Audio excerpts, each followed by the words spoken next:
Hello, everybody.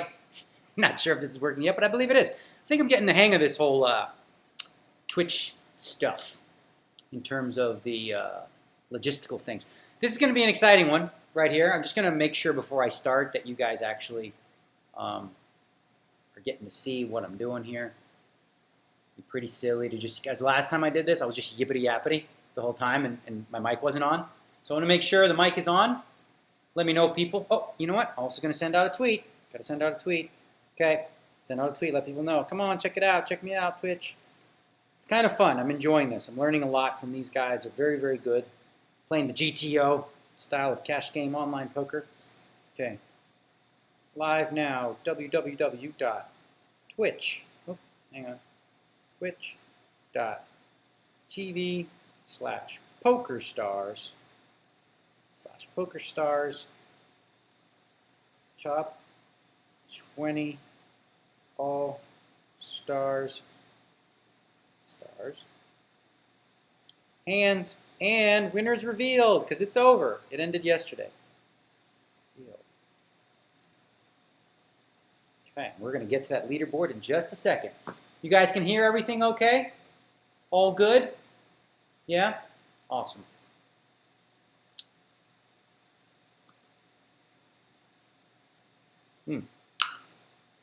So without further ado, let's check out the leaderboard, the final leaderboard of the All-Stars competition, and let's see who won.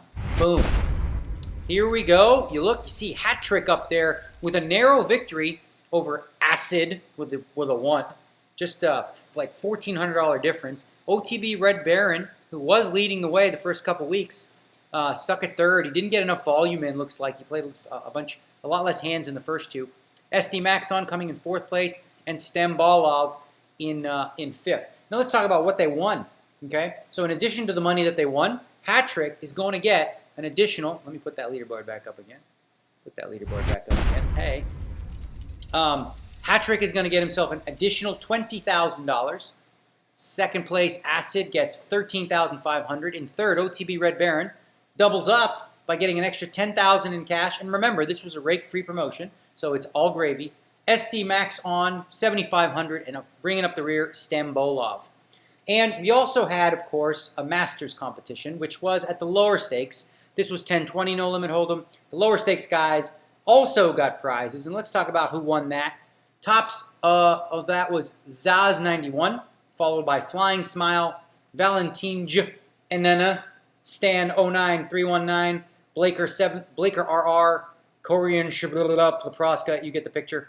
And those guys get, actually 6th through 10th pays in that promotion $1,500. 5th prize, $2,000 in cash, plus $2,000 to play in the next season of All-Stars, which is pretty cool. They get to move up and play with the big boys, if you will.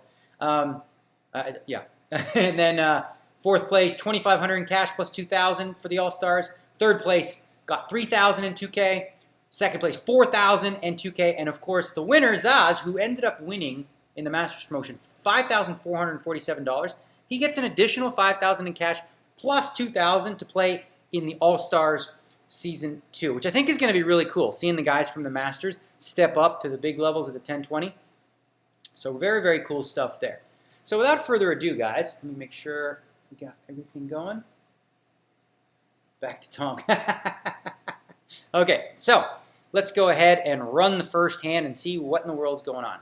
Got a hand between Acid, Sin Karma, and Take Chip. 3-handed play. Let's see here. So we got, oops. Hold on. All right, let me go do that again. It's very quick action here. So got a fold from Sin Karma on the button. I'm going to raise to 60 with King Queen from the small blind. Pretty standard, it seems like. Ace Queen, I imagine, is going to 3-bet to 180 and called by King Queen.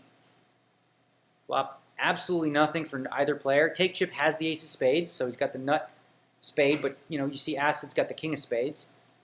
So it's check, check. Okay, so Take Chip decided not to continuation bet there with the ace high, and he's turned the ace. Now for Acid, he's just got a gut shot in King high. He checks, 270 bet, and a 270 call. Notice he calls there with the gut shot, and boom, hits the straight. Wow. Oh, he folded? That's an incredible fold there. So let's talk about this hand, guys. Let's go back. Who said 35-minute delay? It's not 35-minute delay. All right. So let's see. So we got a standard open here with king queen. I think it's a pretty standard 3-bet with ace queen and a call. So nothing to discuss there. Now this flop, pretty obviously, Acid's going to check what, like 99.9% of his range here. I don't know exactly, but it seems like a lot of his range he's going to check on this flop to the razor. And take chip, I think he's going to bet this sometimes, just not 100%. He decides to check it back, which I don't mind. Doesn't seem, seems good to me. Now the turn is his gin card. It's an ace. Now, Acid checks. This is the interesting part. There's 360 out there, and take chip's betting 270. All Acid has is king queen. So if he's up against an ace, and there's a lot of ace hands to 3-bet, then he's not getting the right price to call, most certainly with just a gut shot. Question is, what other hands does take chip 3-bet here that don't contain an ace that doesn't bet the flop? See, I think this could be a mistake here because I think part of the range that take chip has, let's say, for example, includes 8-9 suited or, 7-8 suited, 6-8 suited, stuff like that. I think he bets a lot of these flops. I think he bets some of his worst king highs. So when he checks back that flop and bets the ace, I just think it's unlikely that king queen beats much of take chip's range. But Acid decides to call. Okay, and the 10 on the river, he obviously checks with the nuts over there. Take chip, he's going to go for value. Relatively thin, you could say, but good value. And then look at this play. This is a really good fold. So he bet 600, and he's only raised another 735 or so. That's a pretty good fold there from take chip. Obviously, he doesn't beat all that much. He only beats a bluff. He doesn't beat any value hands with just ace queen because if Acid had a worse ace, he's not going to check raise that river, I wouldn't think. I think he's just probably going to check call. So interesting decision from Acid to call that turn. I don't know that I like that very much, but I definitely like the check raise, and I really think it's an impressive fold from take chip. What do you guys think? Oh, by the way, take chip finished 3rd place in the tournament yesterday for $450,000. Yeah. So what do you guys think of this hand? I mean, I think it's pretty self-explanatory, except for that king-queen call. I don't know. Yeah, so Mr. Bandy says, implied odds with gut shot, bad call still. I think so. I don't think you're getting the right price to try to, yeah. Pid Coker says turn call is bad. Sauce Fam says take chip is a god, and clearly that fold was very, very godlike. So GG see you later says, I think Acid's plan was to bluff spade rivers. Okay, I could see that, being consideration that he did have the king of spades, so maybe that he could represent a hand pretty strong that includes a lot of flush combos. Yeah.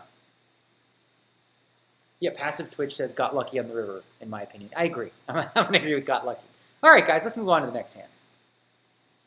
Oopsie. Haha. Hand revealed, but we're going to go over it here. Let's see here. We got Jakey. Ace eight of spades on the button. I'm guessing he's going to raise here. He does, 57.50.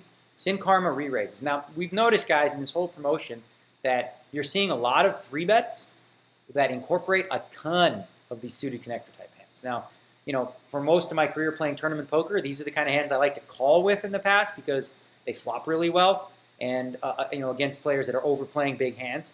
But notice now in these cash games, they're playing these hands. They're just playing them far more aggressively by 3-betting pretty much always. Like, I haven't seen a guy with 8-9 of clubs in these spots fold or just call. They're just 3-betting, 4-betting, 5-betting. So note that.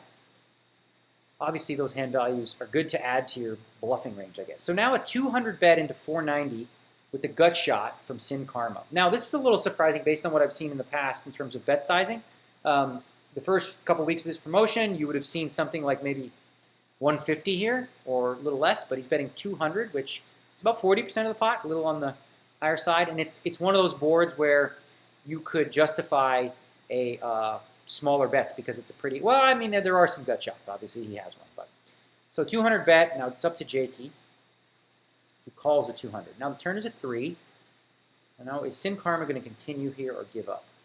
He bets big, 640 into 890. And Jakey's calling here with the 8s with an ace. Can't really improve. I mean, obviously an ace improves, but not all that much. If well, it does. All right. So an 8 on the river, full house, check, bet 1,000 and fold. Okay. So I don't know. Not a lot to discuss here other than, I guess the turn play, which was Sin Karma's decision to bet. So why do you think Sin Karma bets this turn? Warren YHD says, Daniel, can you give a shout out to Dubis and Christian? Please, Senpa. All right, Dubis and Christian. Shout out. What's up? All right. So what do you guys think, huh? What do you think of this one? I don't know. So here he decides to lead for 640 after being called on the flop. I don't know. It's a hand where maybe he's thinking he has a lot of equity against some of the hands Jakey calls with. Maybe Jakey calls with an ace high. Maybe Jakey calls with just an 8. Maybe he has a queen. So you think about all the hands that are in his range, right? Typically ace high, gut shots, 8s, and a queen. So let's see here. 640 into 890 with against that range. I don't have my solver in front of me or anything like that, but I wonder if it's a bet or not. I guess you're thinking you're going to get ace highs to fold some of the time, and if not, you have some equity against those. I don't think Sin Karma was ever betting this turn thinking that he's going to get the 8 to fold. I don't think that was part of his thought process. So I don't know. What do you guys think of this turn bet? So JZM3 says, on the turn, 3 of hearts, Sin still has a range advantage, right? He's repping a queen or an overpair. If he always 3-bets these suited connectors, then the turn call becomes pretty standard for Jakey. Who has the range advantage? Sin has the range advantage. Do you think Sin has the range advantage here? I don't know. I don't know about that. Sorry, guys. A little bit of allergies, Vegas style. I don't know. What do you guys think?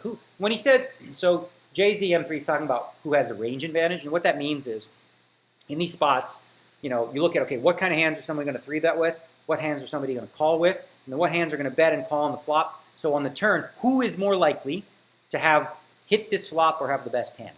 And I think it might be Jakey, actually, who has range advantage here, because he's calling with a lot of Queen Jack, King Queen, Queen 10 suited, Queen 9 suited, 8s, Ace 8 suited, like a lot of those kind of hands. And Sin Karma, his 3-bet range includes, like, obviously some suited connectors. I don't know. I'm not so sure. I'm not so sure that anyone has a distinct range advantage here. But interesting. So Chaniac says he was setting up for a triple barrel on most rivers. Well, if that's true, Chaniac, why wouldn't he triple barrel on this specific river? I guess maybe he's too worried that he's going to get called by ace high. I mean, that could be it, or just that now the 8 is obviously calling. But I think the 8 was probably calling most rivers anyway. Yeah, sorry. Don't worry about the stream title. That's just something that somebody in one of these guys should fix. I'm off of it. Yeah. So interesting here. So Paluca Jim says, what's the guy calling with on the flop to make Sin fire again? Well, he's calling with gut shots, I think. Jack 10, Jack 9. I think he's calling with all pocket pairs. So 6s, 5s, 3s. He's calling with a lot of ace highs. And some of those hands fold. I still don't think enough of them fold to bet this turn if you don't plan on really barreling even this river. I don't know. It's a tough river to barrel, of course, because now you assume ace high is going to call a lot because ace high beats 7s now, it beats 6s. And unless, in Sin Karma's range at that point would be pretty polarized. I don't think that he would jam jacks or 10s, or maybe he would. I've seen some crazy things amongst these guys, and they're very, very good. Is that bet a leak? The R88ster says. I don't know if it's a leak. So JZM3 again says, and isn't this a bad hand to triple barrel with? You're blocking most of the combos of gut shots and backdoor flush draws that you want to fold. Yes. So that's an interesting thought, right? Notice, like, this is very, very interesting. Thanks for bringing that up. When you have the Jack 9, it makes it, you're blocking a lot of the gut shots that your opponent might have. So, one of the hands that you could barrel him off of is Jack 10, Jack 9, 9, 10, those kind of hands, and backdoor spades maybe. You have all that stuff, so he can't have that. And that's something that I would say in the last 18 months, a lot of the best players in the world today are breaking down hands with a big consideration towards blockers. And I can tell you, in 20 years of playing poker, that was rarely ever discussed or rarely ever a consideration. Part of the reason for that is the goal is GTO, right? Game Theory Optimal. So Game Theory Optimal when you're factoring in tendencies and percentages of when people have certain hands, factoring in what you have affects the range of hands they can have significantly. And I can tell you in all honesty, that's not even something I've thought about until probably the last year or so, as far as how I would incorporate that into my range. Usually we just go, well, he's either got this or that. Well, now it's definitely evolved. So let's move on to the next hand here. All right, so we got a three-handed pot. Let's have a look-see. So we got King Jack limping. Notice that. We haven't seen much of that. So he limped the small. Sin Karma made a decent-sized raise to 70, and Jakey, of course, is not going to fold the King Jack. You know, you could make an argument for he could 4-bet there out of position, but now he's flopped really good. He's flopped top pair with a king kicker. Sin Karma has, you know, not a terrible flop either with 2 overs and a gut shot.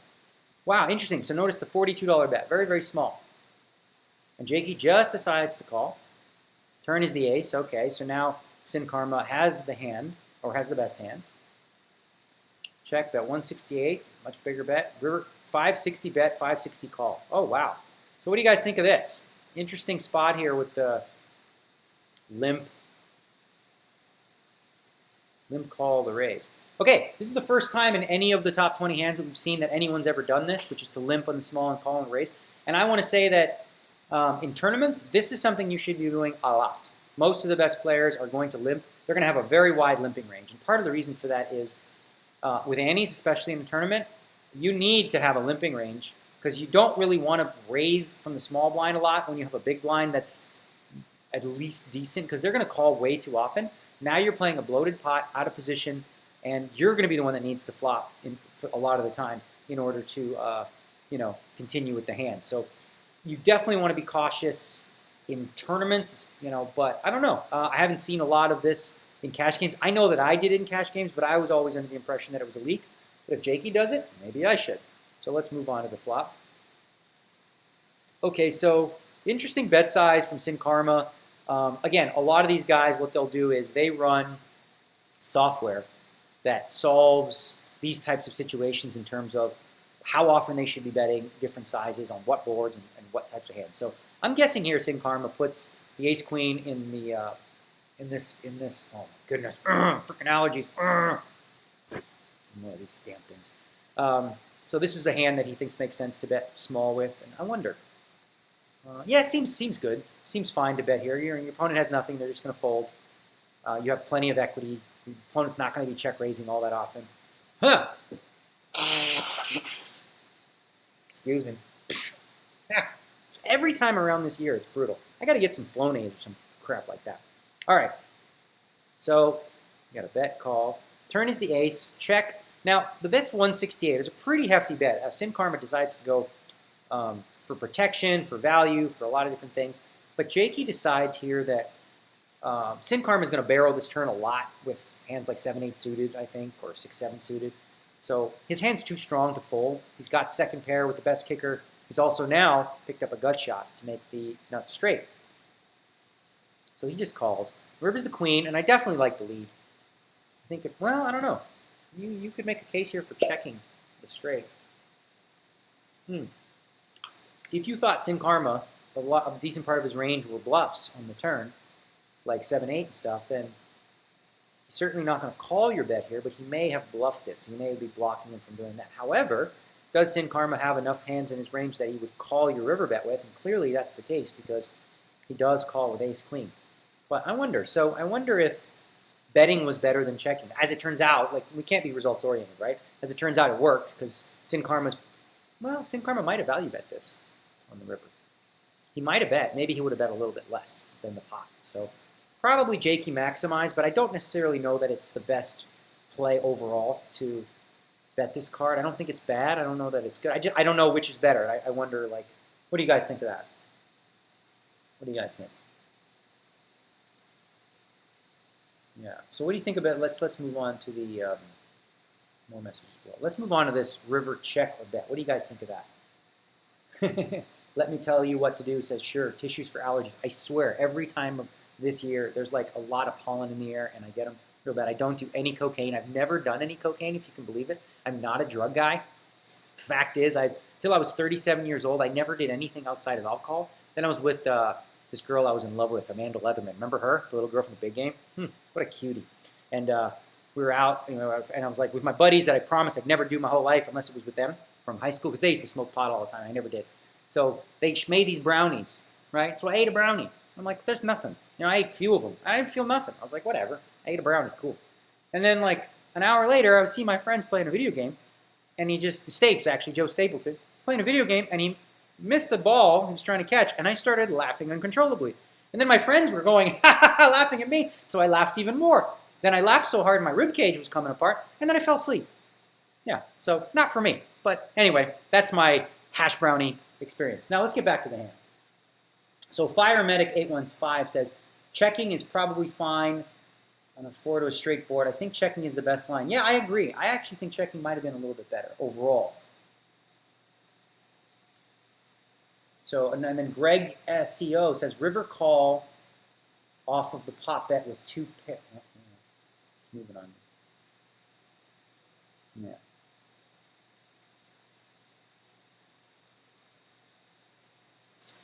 I don't know about that.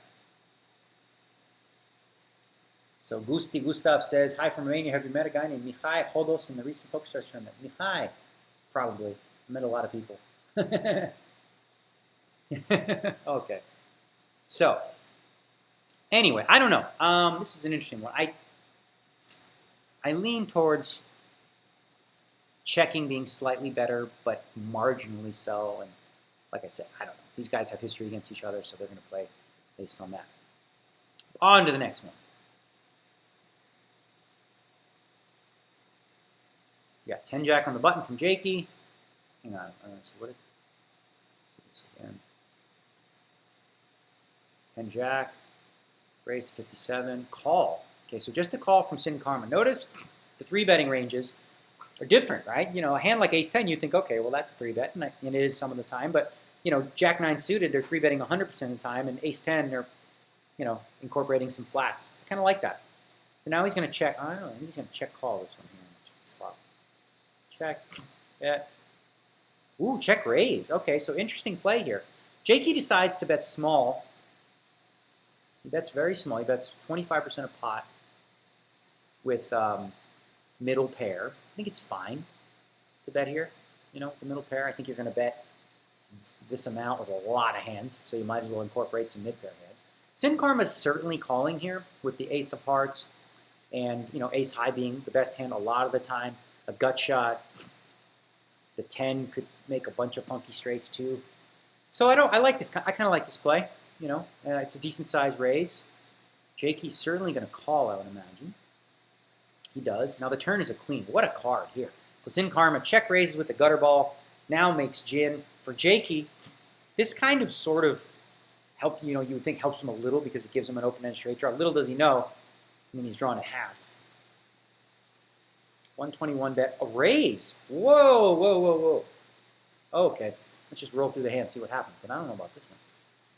Check. What? Check, check? Huh? I mean, what? Excuse me, I'm going to sneeze again. Ah.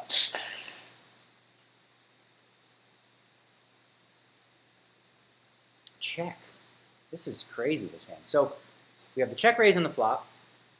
Turn, we have the lead of 25% of pot. And then a raise, good size raise. So Jakey is representing a stronger hand than he already has. With what intention? The intention of getting Sin Karma to fold a better hand? I don't think so. I don't think that he's ever really going to get Sin Karma to fold a better hand. I'm really surprised by this raise. I just don't know that it has a ton of value. Sin Karma just calls, notice, just like slow playing his hand. He's got essentially now, less than a pot-sized bet left. I'm surprised he didn't just stuff it in his face. But he likes to just call. And then look at this. Clearly, this is a great check from Jakey. There's 1,700 in the pot. Sin Karma doesn't even have a pot-sized bet. And he's just made looks like his best card. He's made 3 jacks. Like, he should be getting value here from a king, from a queen, ace-queen sometimes. I'm surprised by this check. I don't know that it's a good check. if you're going to raise this turn, get called, you didn't even get re-raised, and now you don't bet when you improve? Seems a little strange. What do you guys think of this one? Look at this. Let me tell you what to do. Says they're just trying to mind game each other. Yeah, well, clearly. Yeah. Interesting. So what do you guys think of this? So Vin Beastie says, Jake should have not checked the river. I think he could have got away representing a boat. Don't be scared yet. No, I don't know that I don't think he's going to represent anything better than, it doesn't matter. Sin Karma's not folding the straight just because the board paired. So sure, he'd be representing a boat, but so what? He's not trying to bluff here. The question is whether or not 3 jacks is a strong enough hand to get value with, and I think it is. Against most of Sin Karma's range that bets the turn, calls the raise, doesn't re-raise. Like, what hands do that? He does that. He has the ace of hearts, so he's not worried. Oh, interesting. So Sin Karma has the ace of hearts, so he's probably not worried that Jakey has a nut flush draw or maybe kind of a draw, so he can just call the turn to try to slow play the hand. Overall, I still think Sin Karma should probably re-raise because, I mean, I don't know that Jakey's going to fold 2 pair or a lot of big draws here for that price. I don't know. Interesting. Yeah, Sin is definitely never folding the straight, says 22 Army 22. So Crash Them says, no 3-bet free, so he never has ace, king, or queen. He also 3-bets king, queen sometimes, so he doesn't get value from a lot of hands. Okay, interesting. Let's break down what Crash Them says. So he's saying that we know Sin Karma doesn't have ace, king, or ace, queen, and probably not king, queen. So what hands is he going to call me on the river with? JD0322 says, I think the turn raise was trying to get hearts and a queen to fold with intent to let the hand go if Sin Karma continues. Don't like the line, but that's all that makes sense. I don't think he's ever trying to fold out hearts. He didn't raise enough to fold out hearts. Maybe to fold out a queen, sure, but not a draw. I don't think Jakey's raise in the turn was designed to do that. I don't really understand Jakey's raise frequently on the turn. I don't understand his raise check back on the river too much. But, you know, I don't know. Interesting hand on so many levels.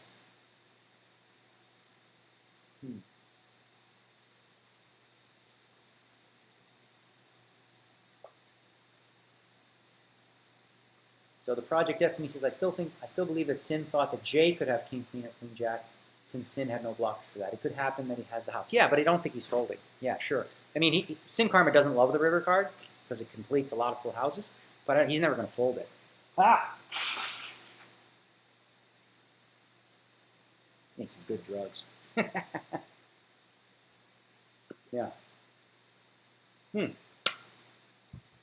Interesting hand. Let's move on. So we got aces for Sin Karma, 9s for take chip, re-raise, re-raise, re-raise. Check, bet 327, call. Check, check. Ooh, wow, okay. All right, we're playing the game here. So pre-flop shorthanded, you see a lot of aggressive play. And obviously the aces is going to raise the button to 50. Pretty standard re-raise with 9s to 250. And then basically like a min click back from Sin Karma to 540 with the aces. And notice here, there's 1,090 in the pot. He bets very small. It's a what do you call it, dry board. It's kind of a hit or miss board. So I like the bet sizing here. Take chip has too strong a hand to fold in this flop, I think. He beats a lot of hands that might 4-bet, including 10-jack suited, queen-jack suited, ace-queen, ace-jack possibly. He calls. Now the turn's a jack. Check, and Sin Karma decides to check it back. Now, interesting. I wonder why you guys think he checked back this turn. Like, what was his thought process for why he's checking these ace on the turn? Was it a slow play, or was he worried? I'm going to go with a slow play. I think he was probably trying to balance his checking range in this spot and have some strong hands in it. Check, all in. So then he goes for like the big time value, and take chip makes another really good fold. This guy knows what he's doing, this take chip. I've been playing with him for a long time. Very smart guy.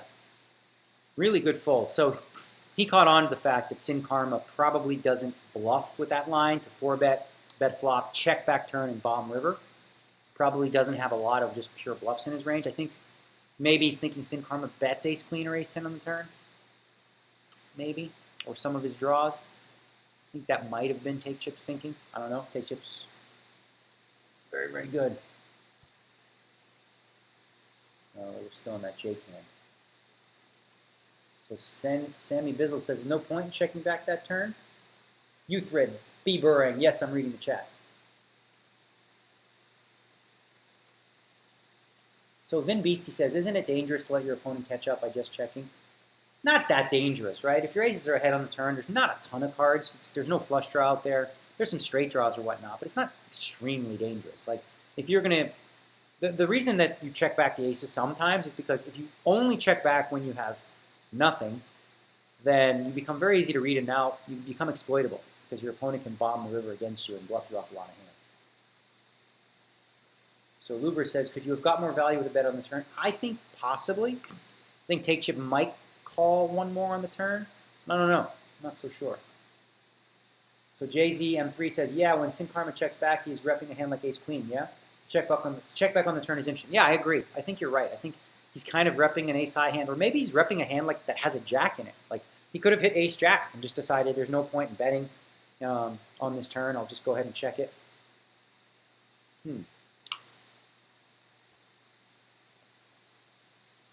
All right, let's move on to the next one.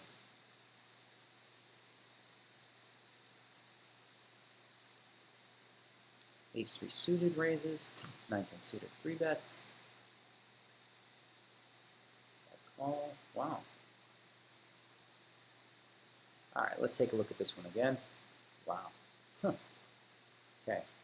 So standard open with Ace-3 suited to 60. And then, as I said, OTB Baron, you know, everyone's doing this with the suited connectors. Now he's betting, again, just less than 25% of pot with middle pair, backdoor flush draw, 3-card straight draw. And Jakey has really nothing here. All he has is a backdoor flush draw and just ace-high. So OTB puts him in a really bad spot because it's such a good price, but he really doesn't have much that connects with this board. It kind of forces him to call.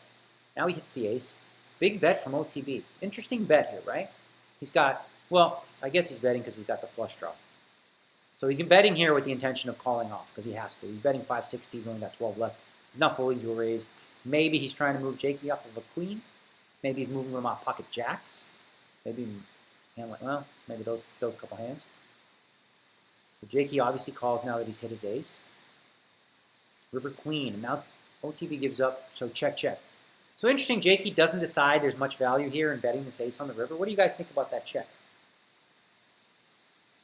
What do you think about that check? I'll give you guys a second to catch up. I know you're on like maybe 5-second lag here. As for me, I think, do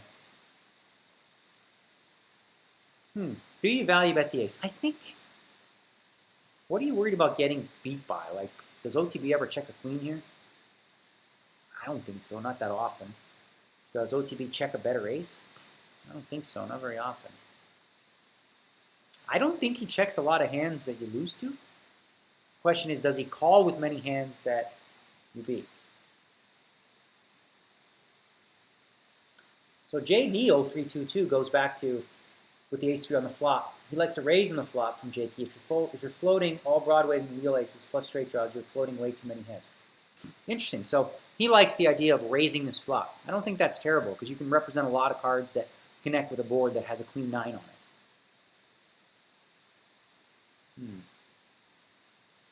So Lubers07 says, ace rag check on river seems standard. A bluff by 10-9 might get through with that river queen. I don't think a bluff gets through. So JZM3 again says, if the turn is a non-club ace, is OTB ever betting? With such a small flop bet, Jakey continues with almost all of his pre-flop range, which has ace-x. I don't think he is betting. I think OTB bet this turn because of the flush draw. I think he probably checks the turn otherwise. Maybe check calls, I'm not sure. You're welcome, Strawberry Cakes. So Jakey023 says, check on the river also takes us to showdown. We can see our opponent's cards. That's worth something. What? I don't know about that. I don't know if it's worth a lot. I mean, a little bit, but not a ton. All right, let's move on to the next one. All right, so the Project Destiny says, Baron puts out a really big turn bet. Jake perhaps scared of that queen that he thought Baron was repping. Anyway, Jake might have had to put Baron on the set. I don't think so. I don't think a queen from OTB Baron, that 3-bets. Okay, bets the flop for sure, but bets the turn too, and then checks the river? I don't see it. I wouldn't be worried too much about OTB having a queen here. Moving on, heads up pot here. Oh no, three-handed again. Okay, so king's raising the button. Ace-jack suited, definitely going to 3-bet. 4-bet from the kings and a call. All right, so top pair for ST. And a check back from Hat-Trick, who is our leader on the leaderboard. I mean, he won, actually. Now, oh, what a brutal turn card. So ST Max on, he turns the straight draw, he turns a nut flush draw, and he's got top pair as well. So he's got to really like his hand. Now, Hat-Trick continuing to just slow play the kings. Check, check. What the? Oh, yeah, because the board came straight. So Hat-Trick really deciding to play this hand carefully. Not betting this flop. He's got the two kings blockers. He's not going to shouldn't be worried about king queen too often. The 3-betting range that ST Max on has definitely connects with a lot of those boards. Like you could have Jack 10 suited, Jack 9 suited, all these kind of things. So I wonder, Hat-Trick checking this flop. I wonder what other hands he's going to check here after 4-betting. What hands does he check there? Maybe ace kings, ace queens? Checks there. What do you think of that? Let's go back and watch this hand again. Raise, 3-bet, 4-bet. Check, check. Bet, small, call small, river, check, check. All right. I don't hate the river check, actually, because, again, ST Max did bet this turn. He may be checking some better, like some hands like 2-pair that beat you. There's not a lot of hands he bets that turn with that he ends up, that are worse than your kings that end up calling the river. So I like the check back from Hat-Trick, and I think the check from ST Max on is definitely good as well. So pretty self-explanatory hand. What do you guys think of that one? Right, so JZ M3 again says, yeah, with the trend of very liberal 3-bets out of position, the suited connectors might have influenced how Hat-Trick played kings on this board in a big way. Yeah, I definitely think so, because again, everything we've noticed from this entire competition is someone gets 9-10 suited, they are re-raising. All of those hands in that range that are suited connectors are 3-betting. Like I said, I haven't seen one go that's not 100%, so 100% of the time. So that's a very dangerous board for kings, despite the fact that you have the two overcard blockers. Okay.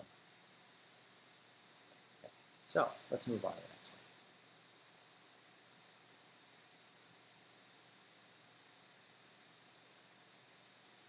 8-9 suited. And what did I tell you, right? 8-9 suited, 8-9 suited. Let's raise, let's re-raise, let's re-raise, let's re-raise. Let's go crazy. Call here, 8-9 spades. So bet and a call here. Both players obviously have the best same hand with an open and straight draw. The question is who's going to win it if they don't hit. Turn of 4. So big bet, well, decent sized bet from Hat-Trick with just a straight draw. Call from Jakey. River blank. Ooh, wow. So I think there's a lot of interesting things to talk about with this hand, just because you notice like the value of aggression here, right? They both had the same hand, but because Hat-Trick took the initiative throughout the entire hand, he wins in a spot where no player had anything. I wonder what Jakey would have called with. Like I think if Jakey has a, does he call with a 10? Does he call with a jack? I don't think Hat-Trick thinks he gets him off one of those hands necessarily. I think maybe Hat-Trick put Jakey on a flush draw, maybe a better straight draw, something like Queen 9 suited or King Queen even is another hand that's very possible. So betting 3 streets with the 8-9. What do you guys think of that? Pid Coker. Pid Coker doesn't like the turn call. What do you expect him to do there? Do you want him to re-raise or just like fold it? I don't know.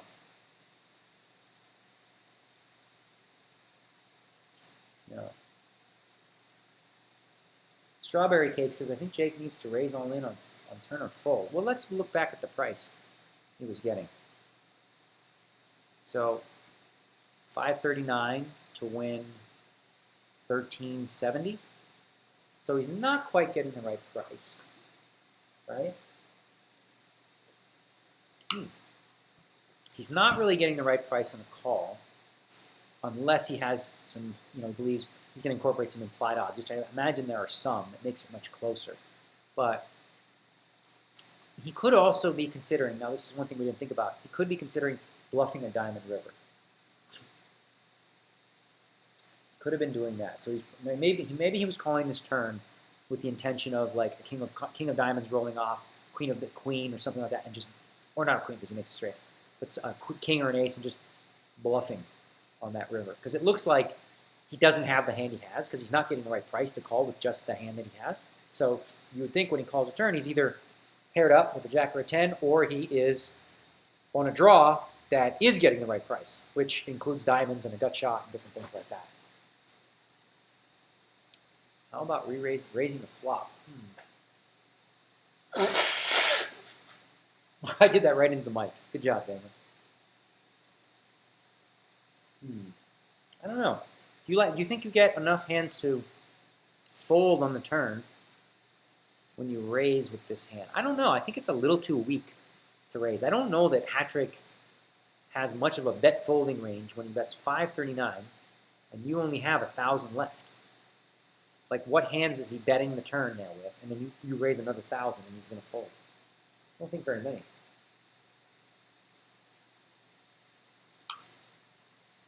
Well, Shaped Kane says, Daniel, do you see the pros going back to a more conservative style of play, or do you see a continuation of what was originally Gus Hansen style of play? Well, they're certainly not playing Gus Hansen poker. That was definitely unique for its time. I will say that they're not playing more conservative. They're definitely in these cash games playing far more aggressive. As you can see, doing a lot more 3-betting with these suited connector hands with the intention of calling 4-bets. They're not like 3-betting 8-9 suited and then folding to 4-bets. They're and as you saw with this hand specifically, Hatrick just 3-bet bomb, bomb, bomb, all 3 streets. Correctly putting Jakey on a draw, right? So he correctly had Jakey on a draw, or maybe a jack or 10. And I guess the only draw that really gets there is 7-8, but 7-8. 7-8 could have got there because it turns it open a straight draw. But 7-8 wasn't getting the right price unless it was 7-8 of diamonds. Now, if your opponent had 7-8 of diamonds, maybe he raises that flop some of the time, so you can eliminate some percentage of the time that he has exactly that hand, 7-8 of diamonds.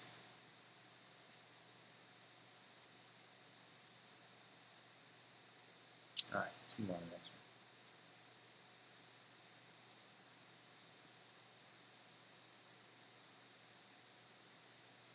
So that was a limp, yeah? Huh.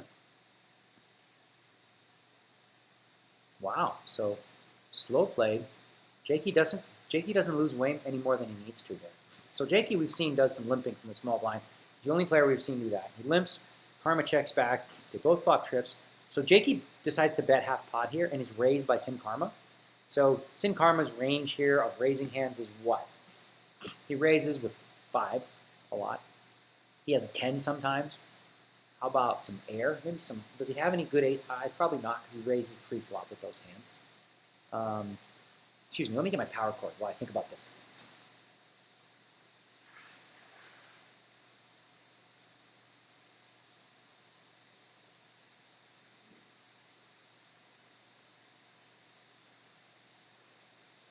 So let's look at the hand again. So you have 3 5s in a spot like this in a limp pot, and you're happy about it, but I don't know that you'd be too ecstatic after being raised, because Sin Karma's value range of raises includes like a lot of 5s, a 10 sometimes, but I think a 10 calls maybe a little bit. Doesn't always raise here with just a 10. And I don't think it, well, I guess it raises with some air, some like this Queen 9, whatnot. It's certainly not a fold for Jake. He's got to definitely call. All right, so the turn is this, check, at 250. So he overbets pot on the turn, right? So he's really trying to polarize his range. He's basically saying, I have a 5 or I have nothing. I don't have a 10. I don't have a pair. I'm the Queen Deuce guy or I'm the 3 5s guy. And Jakey has a 5. So because he has a 5, it makes it a little less likely that Sin Karma has one. So it makes it more likely he's I have Queen Deuce guy. So a good sized bet pot from Sin Karma, and the 8 kicker is going to play. Pretty unlucky there for Jakey to flop 3 5s, but he plays it well. Notice Jakey could have lost a lot more money if he would have got this in on the flop or the turn or anything like that, but his kicker's not very good, and he correctly puts Sin Karma on a polarized range, which means You're not getting value from any of his bluffs by raising at any point, and you're beat if, he's got any of the other hands. Proto Found says pair of tens would not have ring. Of course not. All right, let's look at the comments. So let's go back to JZM3. He's been coming in with some good comments. So maybe he says, maybe some backdoor flushes and backdoor straight draws, hands like 6-7 suited, maybe not though, or else he could 3-bet those hands. Exactly, right. So he could have a lot of those hands. I mean, again, it's very polarized range here for the raise flop, bet turn, bet river. It's just very polarized. So for Jakey, he's actually in a bad spot, right?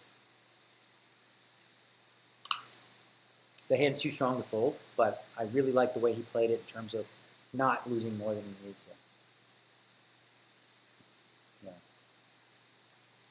Yeah. Camel says if it's more likely for karma to have air, why only flat call and not re-raise to see where you stand post-flop on river? Because that doesn't make any sense, Kamel. What do you mean to find out where you stand? If he only has air, just let him bet. He's not going to call you with air. So just let him bet his air, let him bet his air, let him bet his air 3 times, and then you call, and every time he has the air, you win, and every time he has a better hand, you lose minimum. It's a really, really important poker concept there. In spots where your opponent's range is going to be this kind of polarized, your hand overall doesn't have a raising range that has value against Sin Karma's range. It's always just a call here. So well played from Jakey. Moving on. Oopsie. Three-handed action. 8-9 suited, raise, king 10 suited, 3-bet, call. Big bet from OTB with the 2 overs and the flush draw. This is definitely a hand where he's more than willing to get it in against Jakey's entire range. I mean, the only hands that really have him crushed are ace-high flush draws, 2 pairs. Not really any straights in this situation. I don't think Jakey's playing 3-4 suited for, well, maybe he is. I don't know. Call. Turns a 4. Now OTB checks, and Jakey just has the gut shot. He decides to bluff at it, and OTB check raises all in. What? That's awesome. Good job, OTB. Good job here. So let's look at this hand again. It's a standard float, I think, from Jakey with the gut shot and 2 overs on the flop. I certainly like the bet from OTB. 3-bet. He's going to bet a lot of overpairs. He's going to bet a lot of bluffs. Now, Jakey has a gut shot for the 7. He also probably thinks an 8 and a 9 is going to win a certain percentage of the time. So he's got a pretty easy call with the gut shot. Now the turn fills another gut shot, some sort of ace-3 type hand, which OTB Red Baron could have some of. Jakey could too. Either player could have a 3 here, just not that often. So check. Now this is interesting. OTB decides, I'm calling here because I think I have enough equity against Jakey's entire range, which includes some 7-8, or some 7, does it? Can't beat 7-8s. Wow. I guess OTB Red Baron knows that Jakey has to float a lot of hands here. And if he does float a lot of these hands, he's going to bet the turn with the air hands. So for him to bet this turn, he probably doesn't have just like a pair of 6s or a pair of 5s. He's polarizing his range a little bit, where he's either got straights or he's got floated hands. And OTB, again, still has the flush draw, so he has outs in case he gets called. He decides to play the aggressive line. Rather than call, he decides to raise, and it worked. What do you think of this? Strawberry Cake says, I don't like the bet on the turn from Jake. I think she should check back. I don't think so, Strawberry Cakes. I think that if you are going to call this flop, that's a good turn for your calling range. Probably it's a better card for you, I think, than OTB Red Baron. So I think your calling range consists of more 3s than OTB's 3-bet range. Ace-3 and pocket 3s. I guess they're in both players' ranges. JZM3 against it. Sometimes Jakey can have a worse flush draw, right? Yeah, that's true. By check raising, he might even get worse combo draws to call it off given the price. Right, exactly. So if Jakey has, Queen 9 of hearts, 8 9 of hearts, Jack nine of hearts. A lot of those heart combos that he would call with pre-flop. OTB's check raising here not only as a bluff, but for value, because he knows he's going to get his opponent in, drawing to a worse hand. The only drawing hand that OTB Red Baron loses to is specifically the ace-high flush draw. So against the entire range of flush draws or draws that Jakey could have, the king 10 of hearts is probably good. King high is probably the best hand. Very good observation there, JZM3. Thanks for your contribution so far. You've been very, very helpful.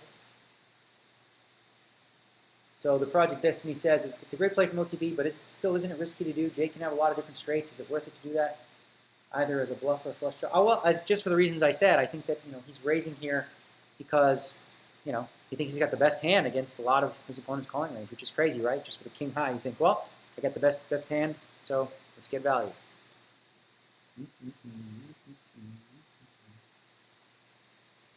I forgot to plug my cord in, so I'll let this hand play through. See what we got. 10s, 6s. Ooh, 4 6s. Hang on. I'm going to come back to this one. This looks crazy. Trusty cord. When I do this streaming stuff, my battery just goes wee, because I'm doing it on a laptop, which apparently isn't ideal for streams, but we do the best we can over here. Plug myself in.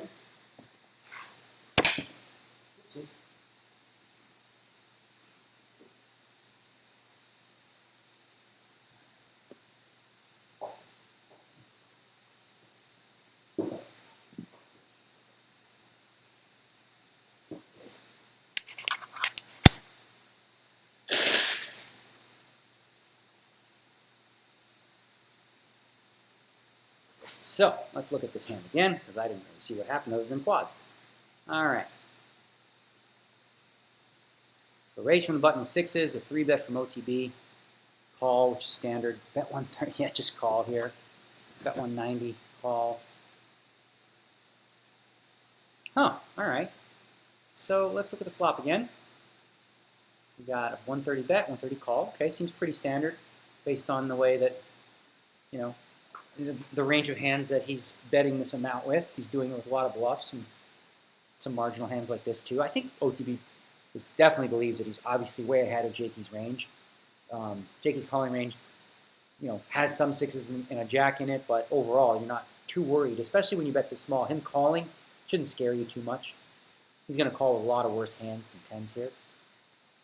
Now the turn. So he bets small again on the turn when the jack pairs. Interesting. Interesting. I don't know. I'm going to ask you guys what you think about this turn bet. Seems rather interesting. It's very, very thin value bet here. Maybe trying to get calls from ace high, because ace high looks like it's got to be a calling hand on this board. And of course, Jakey doesn't have any reason to raise yet. He's got the quads. Maybe if his opponent has the jack, he's going to get it all in on the river anyway. A bet. So OTB value betting quite clearly, very small value bets all throughout with 2 10s, hoping to leave ace highs in Jakey's, calling range. Because you bet too big in those spots, it makes it more difficult for ace high to call. But at these prices, ace high is going to call a lot. Now Jakey makes a pretty small raise to just 800. And I think OTB has to call based on the way the hand played. You can't love it. You don't want to get raised in this spot, but I wonder what hands OTB thinks he's beating. Maybe he thinks Jakey's turning ace high into like a half pot bluff. Maybe Jakey puts OTB on an ace. Or maybe OTB, no, sorry, confusing my thought process. Maybe OTB thinks that Jake has an ace and thinks that OTB has an ace, so he's raising to try to get him off of half the pot. One potential possibility. What do you guys think? Thanks, Vin Beastie. If you want, you can check out the rest of it on my YouTube channel. We're going to post it up in the next day or two. So JZM3 again says, when Jake calls, he can have all kinds of suited Broadway hands with backdoor flush draws on his flop, and he decides to just call in position. Sure. And then does he call on the turn, though, with Queen 10 suited and things like that he could call this flop with? I agree that Jakey's going to call a lot of hands, a lot of worse hands on the flop. But then when the turn comes and he still calls, I think it eliminates, unless he's just floating to bluff. I wouldn't put it past anybody to just have 8-9 of nothing when have the intention of realizing that OTB doesn't have a jack a lot or a 6, and you do. So you can call this turn with the intention of bombing the river with a bluff.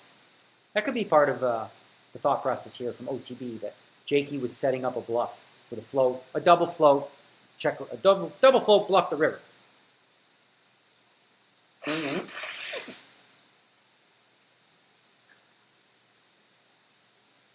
Okay, so one more question from JZM3. Hey Daniel, does OTB just think he's so far up in his 3-bet range here? With all these 3-bets from suited connectors, this seems like a good board for bluffs and triple barrel. Yeah, I mean, I think for OTB to 3-bet here, this is definitely on the higher part of his value range, or of his range in general.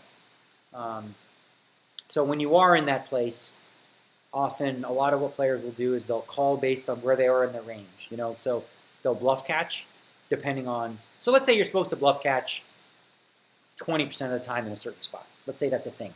Okay. Well, a lot of players, what they'll do is when they have the top 20% of their range, they call, and when they don't, they fold. Not terrible. That's excluding, you know, blockers or anything along those lines. Quads, nice hand. Let's move on. Oopsie. All right, let's see. Kings, 6s, ace 7. Raise and a re-raise. That's another thing I've noticed a lot of too, is the small players are 3-betting to get the big blind out, and it's a really good flop for Sin Karma. He's flopped the set. Question is, does OTB check? Yeah, he does. Wow, that's an interesting bet. Okay, so flop is checked. Now this turn card, right? Yeah, let's do this 4-bet clear. Right? So this turn card, notice the bet size, right? That's something that's interesting. He's betting 780. That's a pretty big bet in comparison to what we're seeing in a lot of situations. And part of the reason is 2 hearts, 2 spades.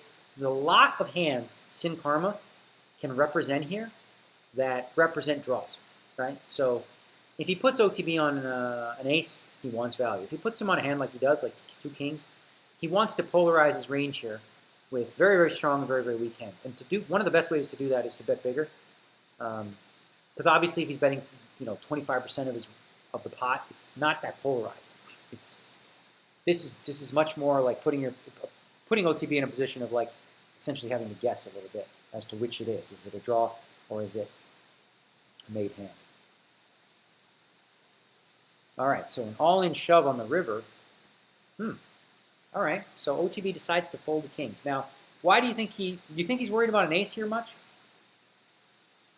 I don't know that he would be worried about like just an ace. I think OTB is putting him on some 7-8 suited, some sets, obviously. Aces up, maybe, some ace 9s. I don't know. What do you guys think here? I think it's an interesting call turn, because I wonder if it's exploitable from OTB. If you call this turn, you know, pretty hefty bet, and then your opponent bombs a 4, which doesn't actually fill anything because the 7-8 was already there. So I wonder if that's exploitable long term, where you're calling here with the kings on the turn and then folding to a bluff on the river, or to Sin Karma's entire range on the river. So when OTB calls a turn, he's putting Sin Karma on a range that includes a lot of draws, right? Otherwise, how can you call? And now the river didn't change anything, and now he folded. Must just know his guy. So the Project Destiny says no real blockers that he has, could have folded in the turn already at 780. True, he doesn't have any blockers. And true, he could fold to the 780 on turn. It seems a little on the weak side. But yeah, that's certainly a thing. Actually, you know what? I don't hate folding this turn, because if you're going to call this turn with the intention of folding the river when the draws don't get there, I wonder. I mean, I'm not going to question OTB, because this guy is like, you know, by all intent purposes, from, you know, everything I've heard from people, the best. And this isn't my forte. I'm certainly not an authority on this stuff. But I'm sure he has a deeper reasoning for calling turn and folding river. But I think from a theoretical perspective, if I was teaching players that, you know, are not as good as he is, I would say that, you know, you don't want to have a lot of hands that you call a turn like that with and then fold when the river blanks off. All right, one more from JZM3. He says, yeah, do you think Sin Karma ever does this with big ace X? I don't think so. He seems weighted towards having draws that picked up equity on turn and decided to bet. Perhaps he could play more marginal value hands like a big ace more aggressively. Yeah, see, I don't know. I don't think he takes this line with like ace jack. And I mean, I just don't think so. Not very often. I think he probably makes his bet sizes a little bit smaller. But I don't know if that's true for sure. So Kamel says, pre-flop raise, I think OTB has to be scared of ace 10 or higher and a flush draw. That's one hand that's possible. OTB definitely seems to put him on the ace in that spot since he didn't get there. I don't know if he just puts him on the ace. Like I said, I think he puts him on some 7-8 suited. I think he puts him on sets and aces up, some aces up, but not just an ace. So Ray Loves Ninja says, I think OTB knew he had no ace, perhaps on the turn. I think OTB might have thought he had a set or a straight. I don't know that he knows that. I don't think that's necessarily true. Yeah. OTB had king. Sorry, I didn't show that. There you go. Okay, on to the next one, guys. Oops, yeah, I keep getting to the end of these things. All right.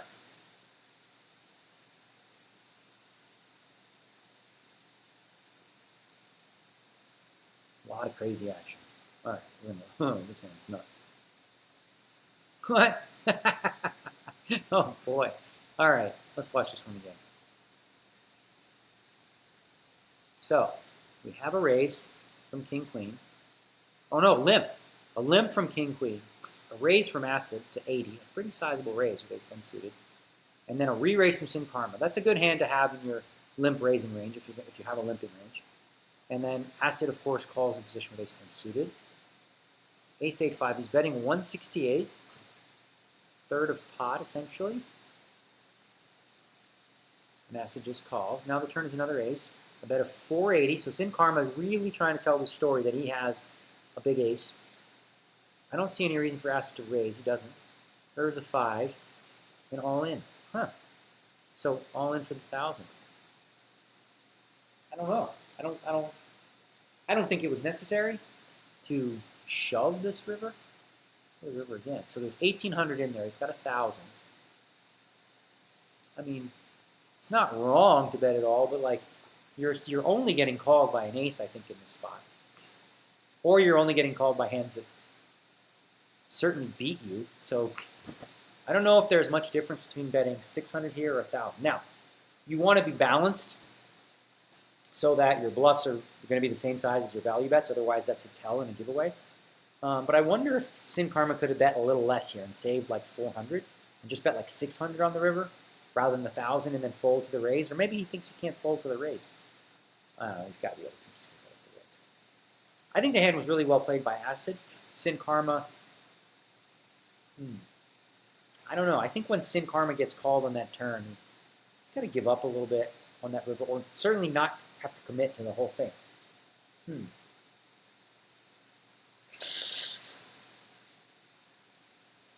Well, Stupid Duck says, Sin's repping the ace or nut flush. Stupid Duck. On the turn. Yeah, of course he's repping that. But the board is a full house now. The diamonds don't really matter.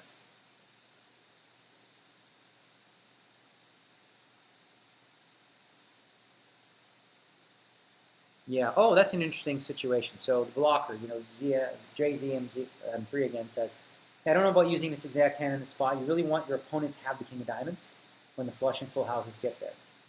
Acid is weighted towards an ace as a value hand here on the river. Absolutely. So this is one of those situations where you have a blocker you don't want to have, which is the king of diamonds for Sin Karma, because it eliminates, when he calls his flop, him having the nut flush draw on the turn. So if he doesn't have the nut flush draw on the turn, what does that leave? It leaves an ace, which is certainly a hand that is in the calling range. It leaves an 8 occasionally, like 8-9 suited, 9-10 suited, or 8-9 suited, 7-8 suited. And of course, there could be some other flush draws, like 6-7 of diamonds or things like that. But overall, you having the king of diamonds is not good for your hand. And this might have been a spot where Sin Karma didn't have to go for it. I wonder also,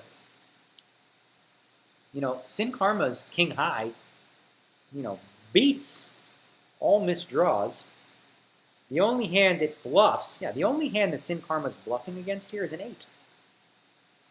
An 8 that raised and I don't like it. I don't like it. I think this, I don't know. I'm going to say so. I think this was a mistake from Sin Karma to go for this one because Acid is so likely to have an ace here and so unlikely to have anything but that. And you're only bluffing one specific hand, which is an 8. I think even a 5 calls this river some of the time. So I don't like this play from Sin Karma. Yeah. Moving on. Oh.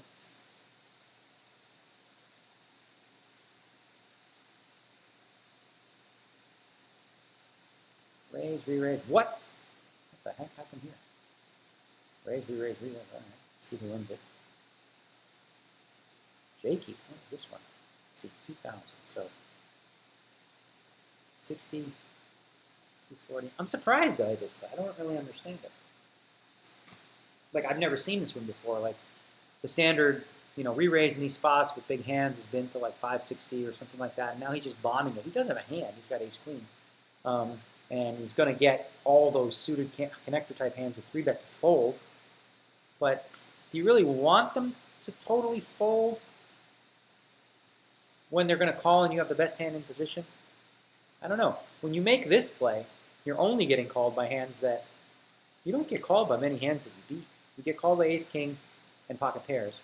Do you get called by ace jack and ace 10? You don't get called by suited connectors. I think that's too many bets to get in. What do you guys think?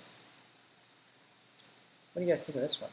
I don't like it. I don't think this isn't in line with what we've seen in the first 3 weeks. This could have been, I don't know if Jakey was steaming or whatever, or this is outside of his normal playing strategy, but I don't think this one was a good play against ST Maxon's 3-bet range. XT Maxon's 3-bet range, you beat a lot of it, and you fold out a lot of it with the jam, but do you really hate him calling with Jack 9 suited here? I don't know. Yeah. Little bit says not enough worse hands are calling. Maybe it's a misclick. JZM3 says, yeah, is Jakey just assuming that like 50% of Max's 3-bet range is losing to ace queen? Even if they are, though, they still have like 35% equity. Yeah, they do have the 35% equity, but I think that's mostly relevant because, yeah, no, it's not. But they're just folding anyway. Yeah, I think this was bad. I think this was a mistake from Jakey. Could have been a misclick, could have been steam. Could have been just like, whatever. All right, guys, we've got a few hands left. Oops, run it twice here. All right, let's see what happens here. Limitless in action. Ace king, raises button, ace 3 suited, 3 bets, 4-bet, bam. What the?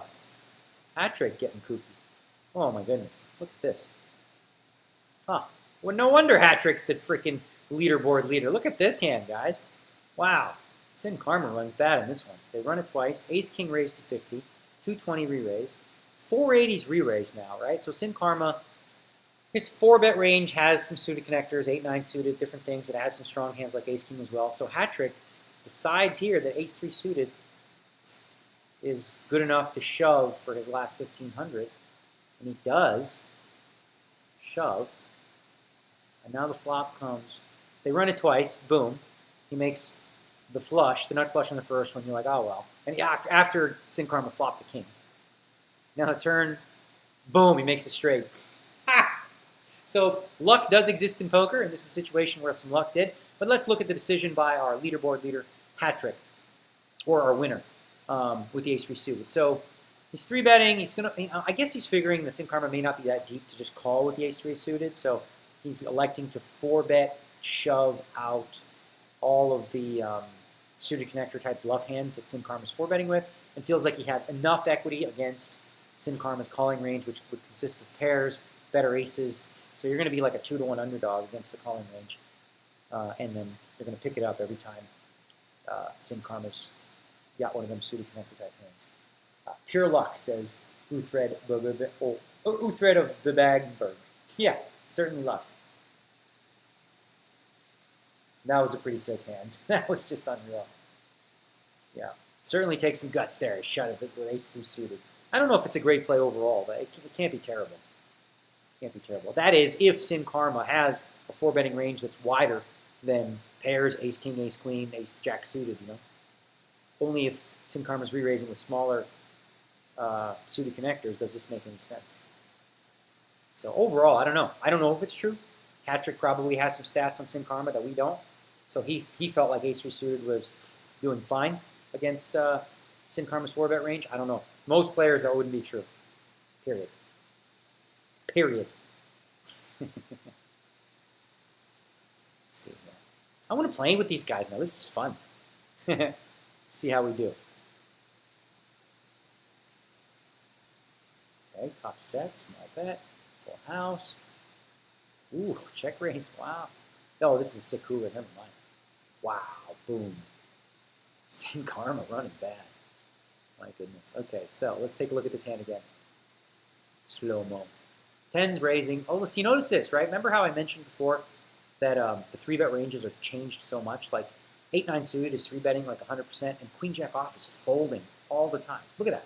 Queen Jack offsuit in the small blind folding. Guess it just doesn't do well for a 3-bet against calling ranges. That's the only thing I can think of in terms of why people are folding this from the small blind in a 3-handed game. So it's raised to Sin Karma, who just calls. Now flop is top set for Jakey, and this is a good spot for that small bet. He makes it, and Sin Karma has more than enough of the equity here to call, or at least against Jakey's range, not his actual hand, with bottom pair and an ace. Turn is the 4, brutal. So 150 bet from Jakey. Jakey's hoping to get some value now from draws, from a 9, obviously from a 4. Now check raise to 640, just a call from Jakey. Again, I like this play from Jake. There's really not a lot of reason to re-raise here. If your opponent has bluffs in his range, which there's 2 draws, 2 flush draws, straight draws, you don't want to re-raise them off those. Just let him fire. You want to represent like maybe you have the draw. Now this river, Sin Karma is just going to bomb it. An easy call for Jakey. Wow. Huh?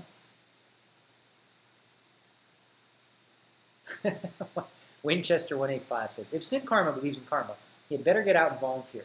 His donations don't seem to be generating any for him. He's certainly been running bad in this session that we've seen today with a cooler hand like this. I don't see how either player didn't play this hand absolutely perfectly. I mean, really, like I can't think of anything. You guys think there was, yeah, Siestas UK agrees. His hand seems pretty standard. Yeah. I think that the hand played totally standard. Moving on. We got 4 hands left. Run through this one. Some take chip action. Raising with King Jack suited, called by King 3. Bet call. Bet call. Whoa. Unbelievable. Sin Karma runs bad, man. Look at this, guys. All right. So, standard play here with a raise and a standard call. King 3 suited in position in the blind. You're not folding a hand this good against a small blind raise. Now, $90 bet. Take chip just elects to go with the little higher pot size rather than the small one, out of position. And Sin Karma has, I think here, 0 folds, never folds. Maybe should have maybe 5 to 10% raises, but otherwise it's just a call. And he does that. Now this turn is an overbet from take chip. Now the overbet is polarizing take chip's range as far as that it goes to really strong hands, king or better, or very good king or better, and also plenty of draws that include 7-8 of spades, ace 10, maybe just ace 10 random. Could be just like ace 10 without the flush draw that decides to really polarize here. So Sin Karma again, he just beats all of the bluffs, all of the draws with the king, all of them, and he only loses to made hands. He has a king in his hand, right? So that takes away a blocker for what could be considered a hand that's valuable enough to overbet here, as far as a value hand goes. So he's got a call, I think, here. And then the river's in 3. Just brutal. It makes kings and 3s. Now Sin Karma actually beats some of Take Chip's value hands that he might have polarized in this turn. Aces, ace, king, he beats that hand now. And he also beats all the missed draws, so he's got an easy call here. Can't blame, Take Chip just really went for it here, and Sin Karma just really unlucky there to hit his best card. Now I wonder if he doesn't hit that 3, if it's still a call. I think it probably is. So even if the river was a deuce, you probably still have to call it the king. Because of all the draws that missed. So JZMZ says, very cool turn overbet. Should definitely take a closer look at this spot. Yeah, I definitely like it as well. Certainly helps polarize Take Chip's range, and he has the very top, basically, outside of a set. He's got the top of his range, the top 1%. And when you do have hands like this come up, you should, but you have to be balanced in these spots. But like if you are doing this with the top parts of your range, you better be doing this with some draws and some air. Otherwise, you become rather exploitable in that people know when you're going for these big overbets, it's value. And I assume Take Chip, being one of the best online players in the world, is very aware of this. Unlucky for Sin Karma. 3 more, guys.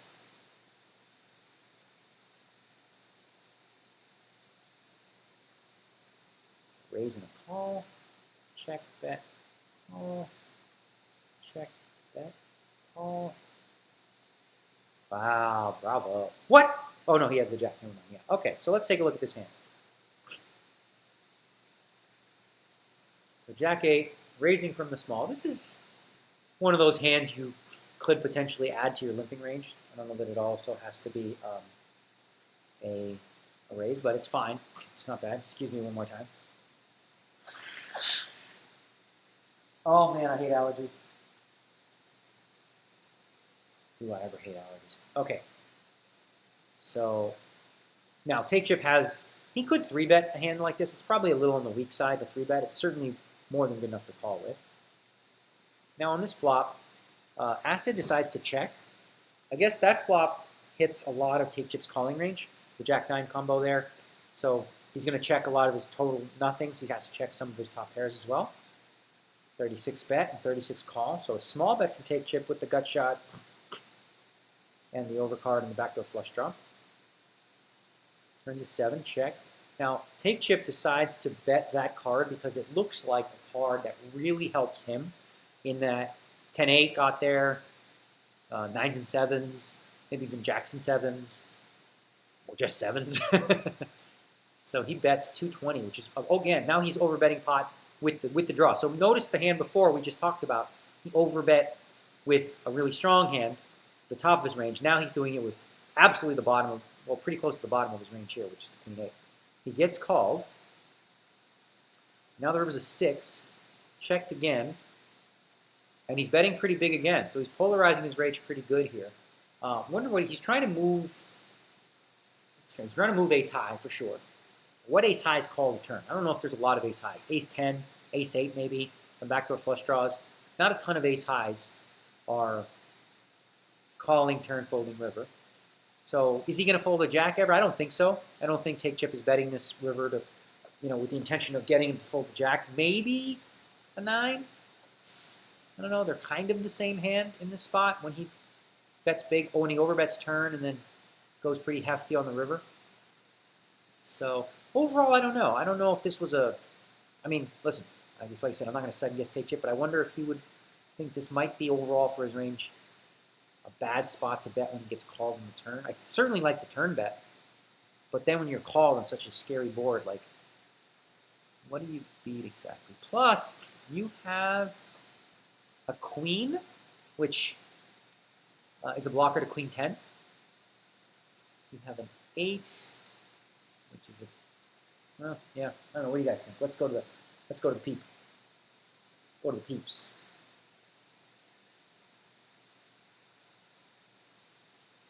All right, so we're going back to JZM3 again. He says, yeah, what range of hands is Take Chip putting Sin Karma on when he just flat calls the flop? Does he always expect a raise from flush draws or hands like Queen 10, maybe overbets in the break? Oh, wait, no, that's a different hand, sorry.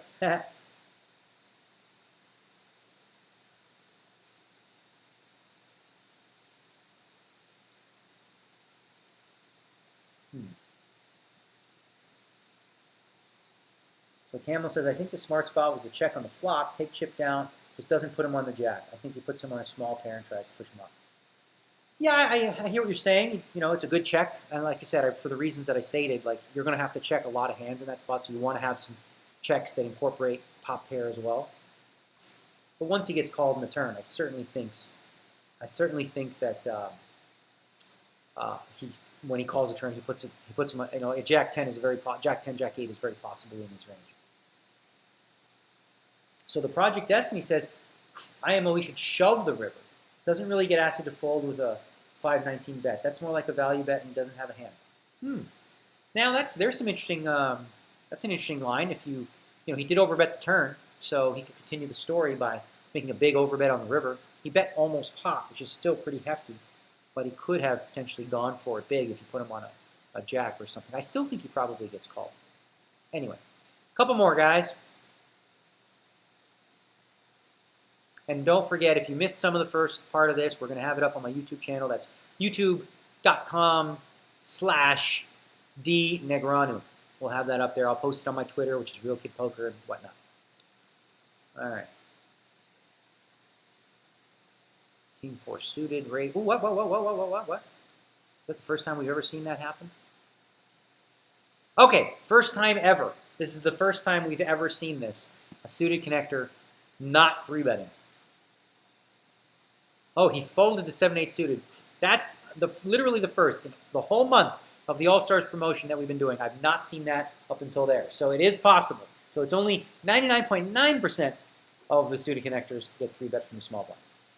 So a raise from King 4 suited, a call with Queen 10, standard so far.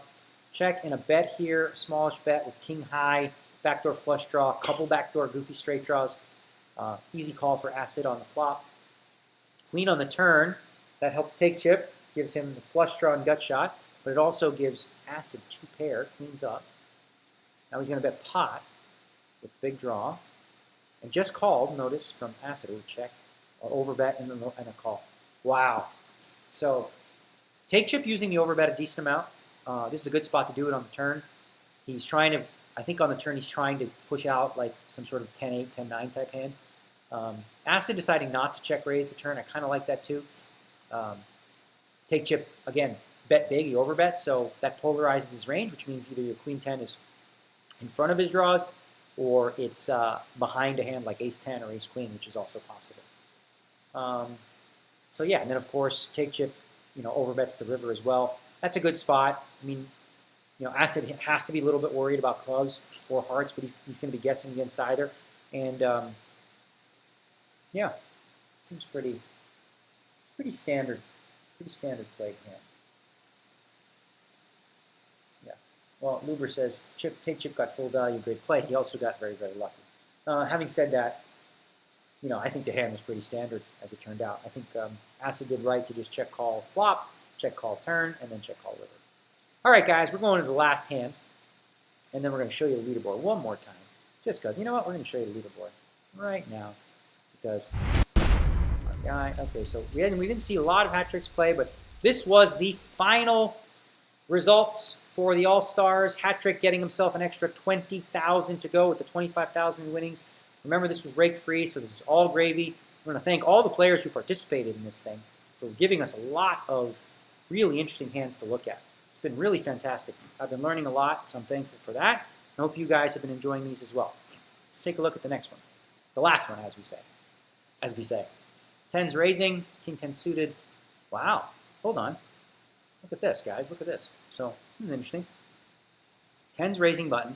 King 10 suited, 3-betting, and Acid folds the ace-jack. Now, you'd see a lot of players in this spot 4-bet with ace-jack because take chip has got some suited connectors and some worse hands in his range. But he folds the ace-jack. That's a kind of a tight fold. And now it's a call from the 2 10s on the button. It's a spot where you could make a play. You could make an argument for 4-betting. Now this flop's a good one again for take chip. He's got 2 overcards and a flush draw. At least he thinks he's got 2 overcards. Sin Karma's got call here, check from take chip, a bet, and a check raise all in, and a fold. Wow, take chip did this before and it worked. I don't like this play from Sin Karma. I don't like the bet fold for 1,000 more. I think if Sin Karma is going to bet this turn, there are so many draws that could potentially improve with that jack. If he had 8-9 of clubs or 8-10 of clubs or something like that, or if he had a hand like he does, he's going to check raise a decent amount. So if you're going to bet fold here, I think you're probably better off just checking and not even betting because take chip's going to put you on some weaker hands that are just floating, like some weak ace-high hands that he thinks he can get you off. So your hand with 10s is, I think, underplayed overall because it's way at the top of your range, I think, certainly pre-flop and on your calling range on the flop. I don't like this fold at all from Sin Karma. But again, take chip really understanding his opponent. Sin Karma ran bad, but I certainly think that might have been a mistake. Yeah, I agree. JZM3, I don't think that made sense. He says, why is Sin Karma betting here with the intention to fold? I don't like that at all, especially, size-wise. He's betting 420 and folding to 1,000 more. Yeah, sure, take chip has a jack sometimes, right? But if you think that, like you could just check back turn and then, well, maybe that doesn't make sense theoretically, but I just think there's way too many hands that you're ahead of that you kind of have to just pay it off if you're going to bet the turn. And again, the other option is to check it back and then look to maybe value bet the river, which is another opportunity, another possibility. So that's it, guys. That's the end of the All-Stars promotion, Season 1. There was also the Masters promotion. And some of those guys in Season 2 you're going to see playing against these guys, which I think is really cool. We saw, of course, from the Masters, which is $2, we saw Zas 91 win $5,447 over 10,000 hands. So he will be a part of the All-Stars. He's going to get $2,000 to play with, as will all of the top 10 Masters players. So that includes Flying Smile, Valent JNN, Stan 09319, Blaker R, Corrine Chobo, The Proska, Bedo4, Angulin UK, and God of HU. So it'd be really interesting to see these guys have an opportunity. I love the fact that you're basically giving like the little lower players an opportunity for free to play against some of these guys. And I think for the top players that are playing in the All-Stars, they're going to love it too, because I'm sure they're going to think they have an edge and they're favorites over here. So one more time, the final leaderboard, as we saw, hat-trick winning Season 1 of the All-Stars competition. I don't know when Season 2 is going to happen, guys, but stay tuned for it. And also, if you missed most of this, you can find it on my YouTube channel, which is youtube.com/DNegranu. Thanks again for watching, and if you guys are interested, I know that Jason Somerville and the others are twitching at this moment. The Scoop, lots going on, lots of opportunities for you guys, so we're going to archive this so you can watch it at your leisure, maybe late tonight or whatnot. So thanks again to all the people in the chat as well. Special shout out to Camel and more specifically JZM3. Also, Seriously Serious asks, didn't realize this was a temporary thing. When is Season 2? I'm not sure when Season 2 comes out, but as we mentioned before, some of the players you'll see in Season 2 are going to have free money. So they all get $2,000 to use, which is an additional $20,000 of added value. So this promotion, we gave out, or at least not me, PokerStars did, they gave out significant amount of money to these pros for the opportunity of giving us a chance to really watch and learn from some of the best online players in the world. Now, obviously, so for example, a total of $56,000 was given away to the All-Stars and $34,000 to the Masters. So that's a total of $90,000 in free money, rake free. And for next season, there's already guaranteed to be 1, 2, 3, 4, 5. Oh, there's 5 guys who get the extra $2,000. So an extra $10,000 in bonus money for the players in the All-Stars Season 2. And, of course, we will likely, I don't know yet, give away similar cash prizes for the guys that do participate, because for these guys, they're getting a lot of their hands shown, so they're giving up a little bit something. And, again, I want to thank them for participating and thank everybody who's been interested in this. I've learned a lot, and I really enjoy this. I think it's been a lot of fun. So I'm going to go put some drugs up my nose and get this Flonase addressed because it's driving me crazy. But hopefully we'll let you know when Season 2 comes out. So thanks again, guys, for watching Season 1. Take care.